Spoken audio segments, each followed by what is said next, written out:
In this episode, we're going to be sharing some grounding techniques to calm your mind and improve your performance.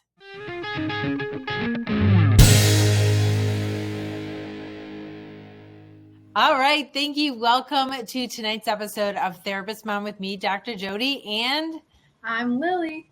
Yay! We're together tonight to bring to you some really important information about grounding techniques.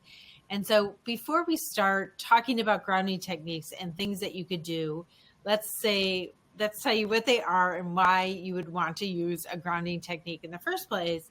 Lily, you want to jump in at all, or what do you mean when you say grounding technique? I think I would say that a grounding technique is just something that can bring you back to yourself when you're feeling a heightened emotion or something is happening that makes you feel like a little nervous or intimidated or something. It's something that can bring you back so that you can do your best performance or act the way that you want to or something. That's great. A great way to describe it. So something that if you are off in your mind in that meta thinking and it's causing some kind of stress or disconnection from what you're hoping for or calmness or what you want to happen or intention, then how do you bring yourself back? You know, when your mind starts to go and maybe it is, maybe your mind is ruminating about something or your mind's hooked on something or you're really nervous about something. How do we bring ourselves back to the present moment? And that, all of that is often referred to as grounding yourself.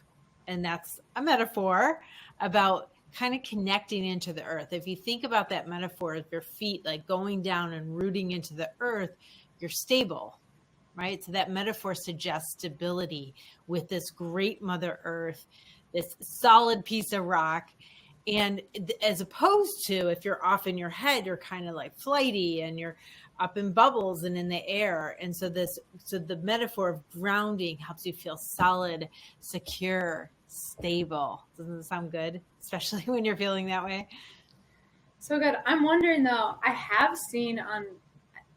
saw it on TikTok and there is people that like will actually go outside and or connect their mattress to the ground. Is that real? Is that part of the same brand or is that something else? Yeah, I don't know about, I have to say, I don't personally know about that research with grounding, like grounding mats and grounding, sheets. I'm interested in it and I don't quite know, but a lot of people swear by it. And I think there is some scientific research that there is a sense of grounding into the ground. I do have rocks under my desk because if you think about it, some of these things, it doesn't hurt you. And so if it helps you connect, there is a science behind earthing. It's called earthing. So being barefoot and going outside. And they say that, it kind of takes the free radicals out of your body. Free radicals are like electrons in your body that, causes disease in your body. So, and it comes from environmental toxins or, upsetness or different ways, different things that those free radicals.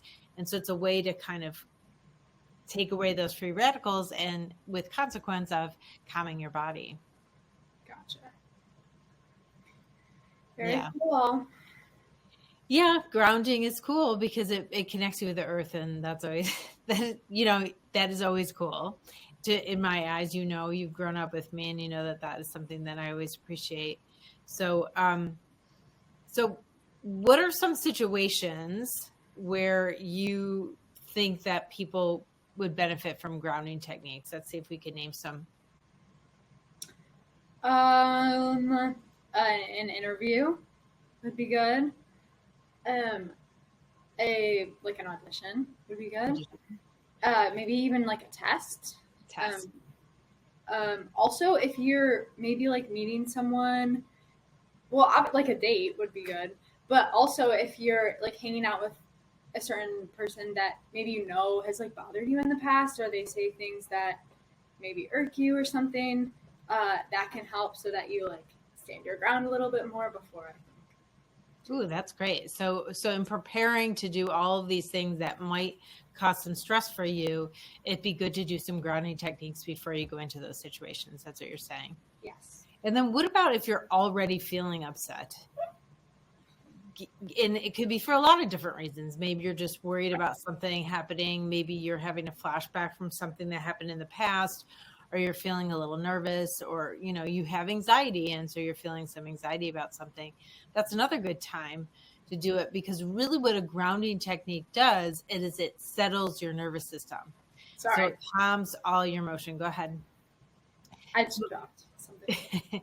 So it calms all of your emotions. So that has some added benefits, because if we're not in the chaos of our emotions, a lot of times we could decide what to do or how to handle a situation in a better way. When we have upset emotions, it's very distracting in those situations. So I love your example of, what if you're around someone you know that bothers you sometimes or stresses you out, you know, you have to be around them, like a family party, and there's somebody there that irks you a little bit. In those kind of situations, the chaos of the emotion that person induces often feeds the anxiety and makes it worse and worse as the time goes on. So if you do these grounding techniques and reverse that experience, the whole thing could get better and better and better, I guess, right? Mm-hmm. Yeah. You sound like you have some experience grounding yourself before you go into some situations. Yeah. I usually, I mean, it comes up more in like preparation, especially like doing like acting, and it in preparation more than like in the moment, but I know that's helpful too. Yeah, it helps me because I like firsthand have, when I'm not feeling grounded, I guess I'm very, very awkward, which is fine sometimes, but for some situations I want to like be like myself and I guess grounded, like really feel like I know what I'm saying and nothing's just like, it's not like word vomit, like whatever. And so I use it for like those situations. But yeah, I usually will use like music. So it doesn't have to be like a big thing for me, at least. Like I usually just listen to music before I'm like nervous for something, or even if I'm excited. Like if I'm really excited to hang out with someone and then I get with them and I'm just like talking, and then I like black out and don't even remember the conversation. So sometimes I'll just like listen to music to like feel more in my body and stuff, I guess. Yeah, so that's a good way to describe it too. So if you do these grounding techniques and your go-to is listening to some music, and I have some questions about that, great technique. You know, a lot of people, I've seen people use music forever. There's something about music. It's like non-verbal or non-linear, and it really goes to like deep in your brain and is soothing in a way that other things aren't, right? It's pretty, you know, the art of it is pretty magical. I forgot what I was going to ask. I know I was going to ask, but I forgot I was going to comment about that. But I was going to ask, like, what kind of music do you listen to? Is it always a certain song that you go to, or what? Sometimes it's a certain song, but it's usually like kind of what I'm maybe lacking that day, or I want to like bring forth in that. So if I have an interview, I might want a little bit of confidence, or if I like an interview, you'd want to be kind of cheery or something. So I would play like a happy song, but also something that is a little more serious, and like with like someone that maybe is like offensive to me, like irks me or something. I might and I'm like, I want to speak up next time. I might listen to a song that has like a little bit of feminine rage, and so then I would be I don't know, like What song is that? What song do you listen to for that? Do you know the song? Yeah, Labor. Oh, I'm gonna say her name wrong, I think. But Labor by Paris Paloma. I don't know. I don't know. Whatever. I don't either. Yeah, Right, that's a good one. It's just like powerful song. So I listen to I that. love that you're listening to a powerful song in those kind of situations. That's so cool. Yeah, it's kind of fun. I mean, it's fun because it's like a little. I'm like, ooh, what do I need today? and I just like scroll and figure it out. And so I don't know. It's just been it's nice. It's like casual. It doesn't have to take long. I listen to music anyway, so sometimes I'm just like, ooh, this is good. Like channel this energy today. You said something before we started recording. You were talking about like it's like listening but with intention. Like you listen to music all the time, but this is like specific, or there's something different about it. Yeah. I used to do this as a kid too. I might like listen to music and then put myself in the situation, like imaginary. And I still like, I guess I just kind of channel that. And then it's like fun. And then I feel like I have like fun. And then I don't know. I just feel more open after I do it. I do remember what I was going to say. I was going to comment on, because I love that you said, I feel like I'm back in my body. And I love that way of describing feeling more grounded, that you're back in your body, because it's like when we're up in our head, you know, as opposed to being up in the head in those meta thoughts and those overthinking thoughts, or those negative thoughts, or judging thoughts, or attaching thoughts, or whatever they are. It's like what we really have to do is go back in our body. That's why grounding is such a great metaphor for calming yourself, you know, because in calming yourself and getting rid of that anticipatory anxiety about whatever you're doing, it does change your performance. It changes how you relate to other people. It changes how you act, right? It changes how you feel, which is the most important part. Yeah. Yeah. All right. Well, let's talk about some other grounding techniques before we get off here. But okay. So one of my favorites, and you know this about me, but one of my favorite grounding techniques is walking, like taking a really long walk, some kind of movement. I lift weights because I like that, but you also spent a lot of time this summer taking very long walks in order to ground, I think, you know, in order to like keep yourself intentional for the summer. Yeah. Yeah. Ooh, did you freeze? No, Oh, no, I don't know. still here. You're here. I'm here. Yeah, I did because I don't love exercising, but I think it's just like a way to be active while I'm not in school and walk a little. And then I listen to music on the walk, like a double trouble. Double trouble. And yeah, it was just fun. And it doesn't feel like I'm not sitting there being like, I need to ground myself. I guess like sometimes, but like I'm not like I need to do this right now. I need to walk to like be spiritual. Like it's really casual for like my peers. I think that if you think about it too hard, then it feels silly. Or maybe that is part of the grounding that is like part of the work that you. Well, I feel like this summer you really invited your friends to walk with you. And, you know, not every single day, you walked every day, but as you know, sometimes people joined you on the walk, and it kind of like you could be a leader in that. And I don't know, you know, I mean, we don't know. We didn't ask them what the benefits are to them, but being out in nature, for me, I'm always looking at the trees. We're lucky to have this place where we have so many trees. Now you're in New York City. And so that felt really different when you were home in Rochester for a couple of weeks. Yeah. Just to see so many trees. And I think that's what helps me connect. Like you're looking at the sun I'm often going in the morning because it's really hot. So I go really early. So the sun's low in the sky, which the light hits everything just amazing at that time of day. You know, all the flowers look cool because they're like backlit from each house. And yeah, so it really is grounding. It gets me out of my head and really thinking about what is around me. So walking in nature is huge. I talk about it all the time on my channel, and for years and years and years. The next example of grounding is centered around breath. Now, breathing is, you know, you always hear about breathing as a way to calm yourself or center yourself or ground yourself. Centering yourself is another way to say grounding yourself.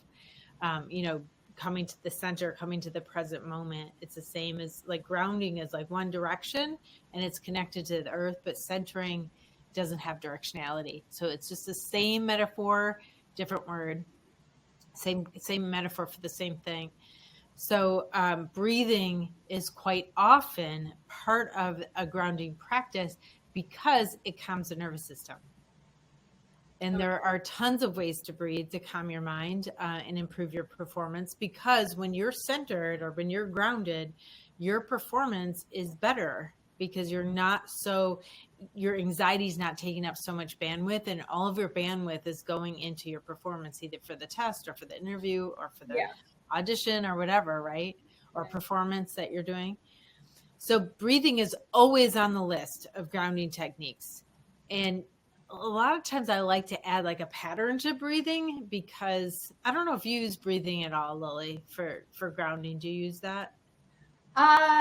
I mean, I've learned that like a slower, if I think too much about it, it doesn't work.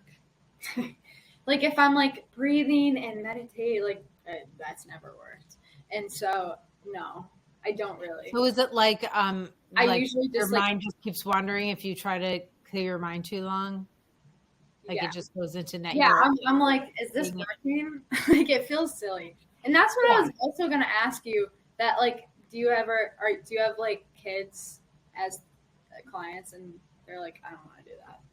Yeah, 100%. It feels silly. It does, or it feels like, I mean, and I know firsthand, like from having an audition, being like, oh, fine, I'll do it, and then it does work. But then you just like don't want to do it, because then you're like, it feels like super. If you ever had anxiety, it feels super scary to clear your mind, doesn't it? Yeah. Super scary to clear your mind.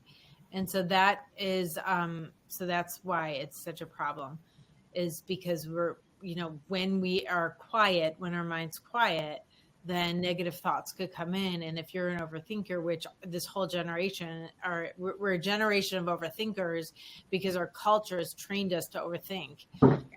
And so it's very scary to people to think about, okay, calm your mind or clear your mind. And so often I start people off with something like music or a patterned breath. So they're actually counting some kind of pattern, which takes some of their attention so it doesn't go right into the negative. If you're just like letting your mind go and breathing, it's not enough structure, especially when you're just starting out or you're trying to calm an anxious mind, because an anxious mind is hooking on everything and hooking on every problem. And you need something really engaging to take your mind off that and into something else. So clearing your mind doesn't always do it. Yeah. Is that fair? Yes. So that's why we do like a pattern. So one of my favorite ones is you breathe in for 5, hold for 5, breathe out for 5, and then 2 regular breaths. That is the pattern that I've gone to, throughout my whole experience of anytime I'm really upset. So it's like irregular. It's an irregular pattern, so you really have to think about it. Is that box breathing? Or wait, what did you say? Box breathing. Box breathing is the same. Usually 4, hold for 4, out, down for 4, hold for 4, up for 4. But is often box breathing is just 4, 4, 4, 4, 4. I like the pattern box breathing. I made a video on it, pattern box breathing, and it's like inhale for 5, hold for 5, exhale for 5, 2 regular breaths. Okay. And you can't see my hands. 2 regular breaths, because then you have to keep remembering, to switch. And it does help if your mind's ruminating or your mind's hooked on something. It does help to have some kind of pattern to do. So that might help. Yeah.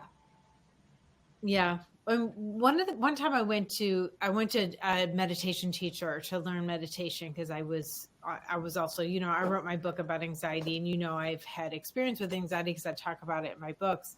But my first meditation teacher told me to like rub my hands together and then just like kind of feel the energy between my hands, just kind of focus on that. So that's let's try it. I've done this before at school. I think it's really powerful. You could feel it. So I think it, as an exercise, I've seen it done in a lot of different conferences or something. or like at a yoga class or something, some kind of a meditation class, you could actually really literally feel the energy. So it gives you something to focus on. And sometimes when you're doing that and you're, quite warm, I've been in retreats and stuff where then you put your hands on a part of your body that needs healing, and you can almost feel like the energy that you pulled up. I mean, obviously you're not hurting yourself, so it's okay to try. But I think I kind of feel like there's a lot of power in that energy, especially if there's positivity around thinking of it and gratitude. Actually, Yeah. go ahead. I think we don't care for our body enough, really, right? If our body's not doing well, we like hate it instead of like loving it. If like your shoulder hurts, you're too young, and so maybe I'm talking to people more my age, but like if your shoulder hurts, you like hate your shoulder for letting you down.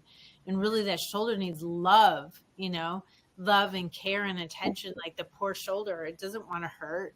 You know what I mean? Mm-hmm. Yeah. I just can picture you like if I got hurt, you'd just be like, "Oh, poor shoulder." Oh, I guess that's just a mom thing. I don't know. Kooky mom thing, yeah.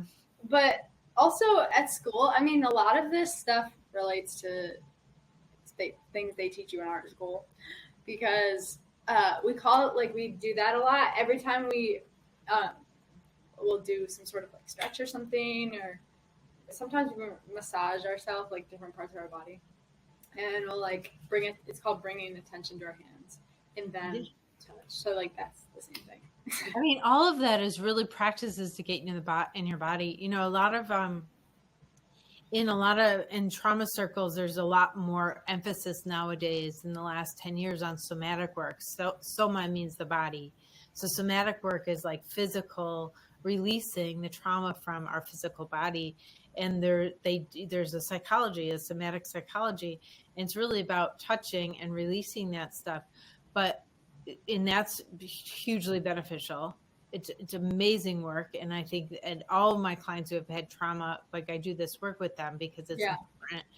But also I feel like because they're preparing you for a career that's so physical, they really want you to be in your body.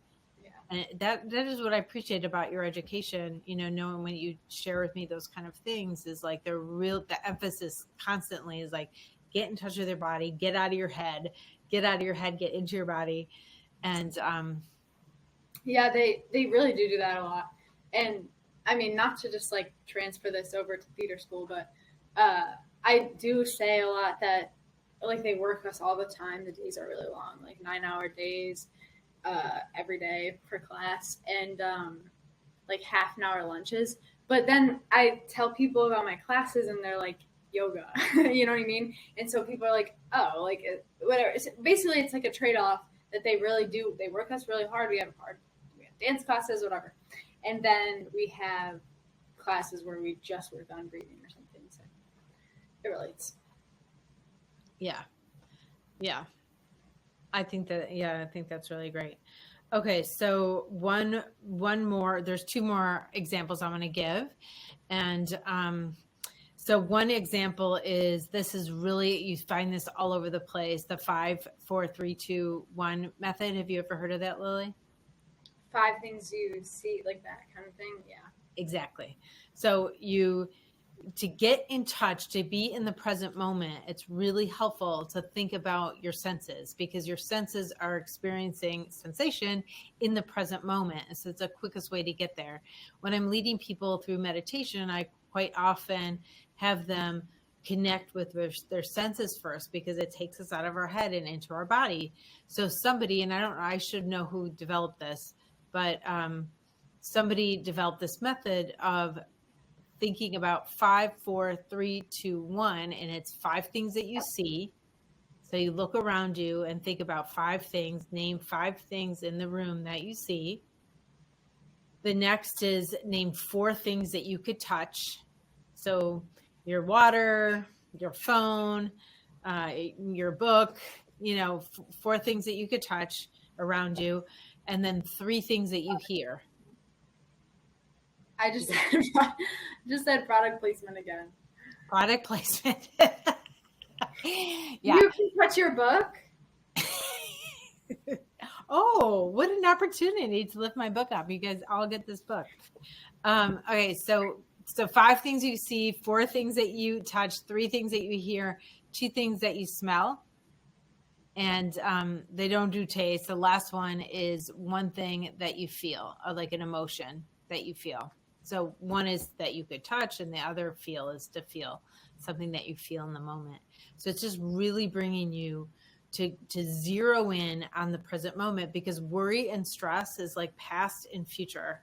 In the presence, like we don't have any problems. Like we have to have worry or resentment about the past to attach to it, some guilt, or we have to have worry about the future to attach to something.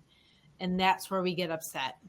Yeah. But when you're in the present moment, there's not that opportunity to get upset. It's like, that's where you could find the calm. All right. So last but not least, you probably don't know what I'm going to say. Is that a joke? No, I don't know. You probably recognize it when I do say it, but I know it did live with me for your whole life. But is it? Wait, I'll wait. There's a lot of ways to describe this, but often I call it like zooming out, or taking a drone approach, or take a psychic step back. But it's about being a witness to yourself. So when you are like engulfed in the chaos of the emotions of an experience, it's like you're kind of drowning in that, and you're getting more and more upset. It's triggering your nervous system to continue to get more and more upset, anxious, angry, frustrated, whatever the feeling is. That upsetness just multiplies. It's like a snowball effect. It gets bigger and bigger and bigger. But when you zoom out of a situation, it immediately calms the nervous system down. Yeah, so you've never heard me talk about that? Like take a psychic step back, sure. Out. But I thought you were going to say tapping. Oh, yeah, that's good That's too. one too. Just that's a good grounding technique too. I forgot about that one. It's down my list. But so this one is called narration, like you're a witness of yourself. So when you take that step back, you could be a witness of yourself. And a great practice to use is to narrate your experience in your head. It's like, okay, here I am about to take the test, and I'm just sitting in the desk ready to take the test. And, I'm okay. I'm safe here. Right. So you're narrating a situation, and that means that you're a witness of yourself. You're not like experiencing it. You're witnessing yourself experiencing it. And that gives you a little bit of distance, and immediately it settles the nervous system down. But you could do this in any stressful situation. I mean, if you were in a situation where you needed to survive, like take the action to survive. But if you're in a stressful situation, but you are safe, this is what you do. You have compassion for yourself. You take a step back, because then you calm and you have better perspective from that distance, and from that calmness, you have great perspective. And then you could decide what you want to do to respond out of that groundedness. With the 2 back, with the senses, I've also heard of one where you like make a box, like a kit almost, with your senses, and you like put like something you can touch in it, and something that smells good, and like that's amazing. Like a pasta in it, so then you can just like get it out if you're like. I feel like that would be. I imagine. I mean, you could use it however you want. That like I feel like the sense one is like when you're in the middle of the panic or whatever. Yeah, like a stress ball. Yeah, like or a fidget. I mean. Yeah, a fidget spinner, a stress ball, but having a box of a bunch of different like sensory objects. I mean, I think that quite often people have more anxiety if they have sensory perception issues. And so having something for your hands to do, or something to do is very helpful, because it brings us again into the present moment. Yeah. Or burns up some of that energy, some of it, and also like, connects us with the here and now, which is really important. Yeah. Some people could use exercise to do that. And some people could just use something with their hands, or if they're drawing, that it's like visual and physical, it's feeling in. And the visual, like someone's drawing like a pattern, an intricate pattern. A lot of people do that in class, and that really helps them get through the class if they're like drawing an intricate pattern on their notebook. Yeah. I mean, I think people just do grounding techniques a lot more than they think. I just I'm sure a lot of people know what a grounding technique is, but I know, you raised me, so I recognize them. I think you're right. Intuitively we do. But yeah, just like if you doodling is one, and everyone listens to music. That's what I like about music, is that it's not like, do you listen to music? Like, it depends. Like, if you're trying to learn something about someone, you ask what type of music they listen to. Like, everyone listens to music. Yeah. So that, it's a way to feel like things that you do that make you feel good, I think all count too. As some sort of, it's like, that's exactly right. Like, you could take a bath. Yeah. Like, they don't have to be like, right. That's why I've done breathing techniques before, but that's what I mean about, like, if you're feeling like it feels silly or whatever, just do something that you enjoy. Yeah. Like, even take a shower, like, really transfers energy into something else. Yeah. Or even eating. Like, you could just be like having a bad day and you're like, I'm just going to sit, I'm going to eat something healthy or eat something. And then it's transformative. I think there's I don't know, I've seen this quote somewhere, I'm super cheesy, I guess, but it's like a bunch of things. It's like, if you feel like you hate yourself, take a shower. If you feel like you hate the world, eat a snack. If you feel like the world hates you, take a nap or something. I don't know. Yeah, I love those things. I always like that, because I was like, that checks out. I do feel better. Like, I do feel more confident after a shower. I don't know why. Right. All of them could be the antidote to any of them, really, because it's I know, but I always liked how they grounding technique, right? So if there's anything stressful that happens, do a grounding technique. Yeah. Take a bath, take a nap, do some exercise, walk outside, 5, 4, 3, 2, 1, some gentle movement, move hands together, eat something, you're right. Doing something like that with intention, listen to music, really just transforms. And that's amazing. There's so many different ways you could do it. So this is great. Yeah. Well, thanks so much for having this discussion with me. I'm really glad to put this information out there. And I think I want to make a short, like you just said, if this, do this, if this, do that. I think that would be really helpful. That's really helpful to people. Obviously you liked it, so it's very satisfying.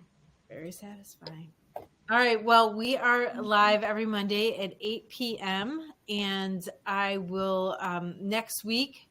I don't know what I'm talking about. I can't remember the topic, but if you go to jodihammond.com/therapist mom, let's see. I think I have. Maybe not. Here we go. Right? Here we go. I did it. Yay. Okay. So go to jodihammond.com/therapist mom. You can sign up for updates and you'll get an email on Monday with our topic. So you know what we're talking about and you know that you could join. And if you join live, you can make a comment and ask us any question that you want to ask us. So I really appreciate you all. Thanks so much for watching. Any last words, Lily? Stay grounded. Stay grounded. Oh. Bye.